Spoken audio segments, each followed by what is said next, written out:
The fastest growing segment in the car market today is for compact SUVs, and Lexus are anxious to tap into this lucrative niche with their new NX. But at the premium end of the market, cars such as Audi's Q3, the BMW X3 and the Range Rover Evoque dominate, so the NX has to be pretty special to stand out from this crowd. The NX promises to woo buyers with what is unquestionably the most distinctive styling in the segment. While instantly recognisable as a Lexus, the front is dominated by the vast grille, which dwarfs the LED headlights and L-shaped daytime running lights. Look beyond the flared arches and muscular body and there are some very elegant touches, such as the door handle with a hidden key slot and integrated lighting.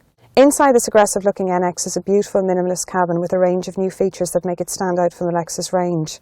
The quality throughout is excellent and there are plenty of practical features, including a split folding rear seat and more novel additions like a wireless charging pad for smartphones.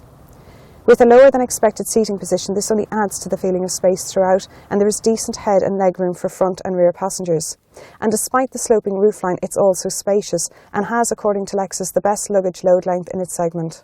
The NX uses a similar system to the IS300H, so you've got a 2.5 four-cylinder petrol engine and an electric motor. Now this car comes in all-wheel drive or front-wheel drive, and with the all-wheel drive version you get a second electric motor that sends torque to the rear axle. As you'd expect from a hybrid, the fuel efficiency is particularly good. On the front-wheel drive versions you get CO2 emissions of just 116 grams and fuel economy of 5 litres per 100 or 56.5 miles per gallon. Even on the all-wheel drive you get CO2 emissions of 121 grams, which again is very, very small, and fuel economy of 5.3 litres or 53 miles to the gallon. The NX range starts at 43,000 and goes right up to just under 58,000 euros for the top of the range. Now, if you're comparing entry-level price, just entry-level price directly with competitors and not equipment, the NX is actually more expensive than Audi's Q3 and the Range Rover Evoque, but it's cheaper than the BMW X3. The NX is available in 6 trims and this is the executive trim. Now the difference with the executive trim is it's the only one that you can actually specify in either front wheel drive or all wheel drive, and this is the front wheel drive version and it comes in at 50,950. On the road the NX comes into its own in terms of cruising. It is absolutely refined and beautiful as a cruiser.